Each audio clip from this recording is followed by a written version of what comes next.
Inequality is on the rise. The World Economic Forum has found that large cities are more unequal than the nations that house them.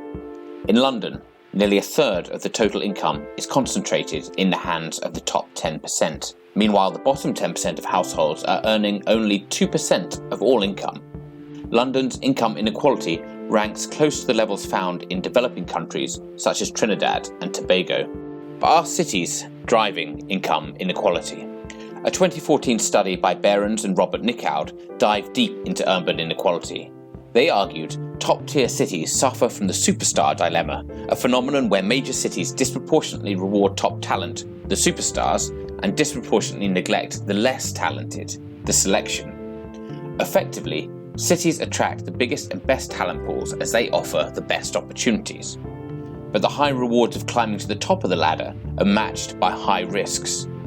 The study went on to forecast inequality would continue to rise, stating, "Increasing globalization among the world's cities will translate into larger urban income inequality." As 2/3 of the world will be urbanized by 2050, delivering inclusive growth is the most urgent challenge for city legislators. The PICSA Index is the world's first ranking to measure how cities can build equitable yet prosperous standards of living for all residents. But how do we measure if a city is livable for everyone? The index gathered all available public data on big cities in developed countries. It siphoned off any data related to a person's economic prosperity and social inclusion. This data was then broken into 3 pillars. Pillar 1. Prosperity focuses on income, both its distribution and access to financial opportunities. The GDP per capita estimates the average annual earning of each resident, while the quality of life measures the average lifestyle in a metropolis. Pillar 2. Social inclusion is a window into how integrated and inclusive a city is, measuring internet access, the average educational attainment level, and personal safety. Pillar 3. Spatial inclusion measures how equitable the quality of life is among all the neighbourhoods in a city.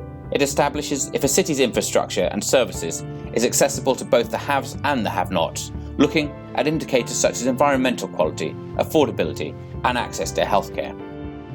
The index is being expanded as more data becomes available to reveal the first rounded picture of what life is actually like for all a city's inhabitants. The inaugural index will be revealed live at the Guggenheim in Bilbao on November 21st, where mayors, policy experts, and academics from around the world will debate how to build the good life.